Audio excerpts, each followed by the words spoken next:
প্রতিরক্ষামন্ত্রী অ্যাডমিরাল এ.আর খান এবং military intelligence ডাইরেক্টরকে পাঠিয়ে দেন ঢাকা ক্যান্টনমেন্টে। বন্দী শেখ মুজিবের সাথে দীর্ঘ 3 ঘণ্টাব্যাপী গোপন বৈঠকে শেখ মুজিব জানান, আমি প্রেসিডেন্ট আইয়ুবের খেদমত করতে চাই। বিশ্বে তার মতো একজন প্রেসিডেন্ট বিরল। এজন্যে আমি জামিনও প্রার্থনা করি না, আমি বন্দী অবস্থাতেই ইসলামাবাদ যাব। প্যারোলে মুক্তি নিয়ে শেখ মুজিব গোলটেবিল বৈঠকে যোগ দিতে রাজি হয়, আস্থা ফিরে পায় আইয়ুব খান। মওলানা ভাসানী ঘৃণাভরে এই গোলটেবিলের আহ্বান প্রত্যাখ্যান করলেন। গোলটেবিলে যোগ না দেওয়ার যুক্তি হিসেবে মওলানার সেই বিখ্যাত উক্তি, অত্যাচারিত ও অত্যাচারী একই টেবিলে বসলে অত্যাচারেরই জয় হয়। ভাসানীর নিষেধকে উপেক্ষা করে মুজিব গোলটেবিল বৈঠকে যোগ দেন। এই বৈঠকেই মুজিব আইয়ুবকে প্রেসিডেন্ট থাকার জন্য অনুরোধ করেন এবং মুজিবকে প্রধানমন্ত্রী করার কথা বলেন। আর কুর্মিটোলায় বন্দী অবস্থায় আলোচনার শর্তানুযায়ী এবং মুজিবের অনুরোধে আইয়ুব কেন্দ্রীয় শিক্ষামন্ত্রী হিসেবে নিয়োগ দেন শেখ মুজিবের ঘনিষ্ঠ জন, যার অধীনে দীর্ঘদিন মোটা বেতনে চাকরি করতেন আলফা ইন্স্যুরেন্সের মালিক ইউসুফ হারুন ও পূর্ব পাকিস্তানের গভর্নর হিসেবে এম.এন. হুদাকে।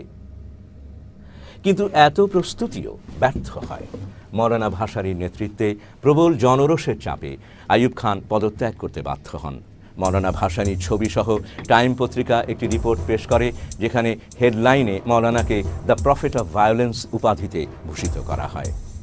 ওই পত্রিকার রিপোর্টে বলা হয়, মওলানা ভাসানী একমাত্র ব্যক্তি যার পক্ষে এশিয়ার লৌহ মানব বলে পরিচিত আইয়ুব খানকে শাসন ক্ষমতা থেকে নামিয়ে আনা সম্ভব হয়েছে।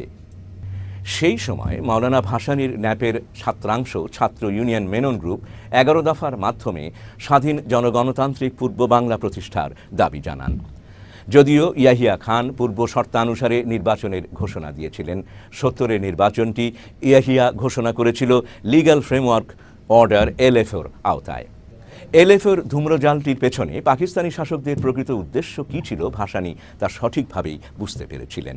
তাই তিনি এলএফওর সমালোচনায় মুখর হয়ে ওঠেন। অন্যদিকে মুজিব এলএফও মেনেই নির্বাচনে অংশ নেন। এলএফওর অধীনে শেখ মুজিব এই নির্বাচনে অংশগ্রহণের তীব্র সমালোচনা করেন মওলানা ভাসানী। কিন্তু শেখ মুজিব বিরোধিতা করলেও শেষ পর্যন্ত এই কাঠামোর ভেতরেই নির্বাচনে অংশ নেয়ার সিদ্ধান্ত নেন।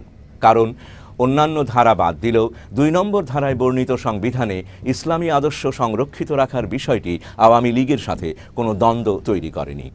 তার চেয়েও খারাপ ব্যাপার হলো একটি সামরিক শাসনের অধীনে নির্বাচনে অংশগ্রহণ। তাই বিভিন্ন মহল থেকে এর বিরুদ্ধে সমালোচনার ঝড় ওঠে। এত ব্যাপক সমালোচনা উপেক্ষা করেও সামরিক জান্তার অধীনে নির্বাচনে অংশগ্রহণের পেছনে কী পরিকল্পনা ও চিন্তা ক্রিয়াশীল ছিল শেখ মুজিবের মনে? শোনা যাক আওয়ামী লীগেরই তৎকালীন হুইপ 70-এর নির্বাচিত এমপি ব্যারিস্টার আমিরুল ইসলামের ভাষ্যে। যখন আমরা এই কথাটা বলতাম বঙ্গবন্ধুকে যে আপনি ইয়াহিয়া খানের অধীনে যে নির্বাচন করতে যাচ্ছেন, এটা নিয়ে অনেকেই সমালোচনা করছেন, মওলানা ভাসানী থেকে শুরু করে অনেকেই, যে আপনি এই একটা লিগ্যাল ফ্রেমওয়ার্কের ভেতরে নির্বাচন করতে যাচ্ছেন, এ সম্পর্কে আপনার চিন্তা কী? উনি আমাদেরকে একটি কথা বলতেন যে দেখ, আমি একবারের মতো নিষ্পত্তি করতে চাই যে এই দেশের মানুষের পক্ষে কে কথা বলবে। কারণ যখনই এদের সাথে আমরা বসতে যাই তখন ওই নুরুল আমিন থেকে শুরু করে হামিদুল হক চৌধুরী, যত রকমের লোকজন আছে, বিভিন্ন লোক নাম নাই বা করলাম, তারা যেও সেখানে তাদেরকেও ডাকা হয়, সেটা গোলটেবিল বৈঠকে হোক, কোনো সাংবিধানিক আলোচনায় হোক। অতএব একবারের মতো নিষ্পত্তি হয়ে যায়। তো আমি নির্বাচন চাই যে নির্বাচনের ফলাফলের ভিত্তিতে নির্বাচিত প্রতিনিধিরা কতখানি ইফেক্টিভ হবে, তার চেয়ে তো বড় কথা যে এই দেশের মানুষের পক্ষে কথা বলবার অধিকার কার রয়েছে, এই বৈধতাটার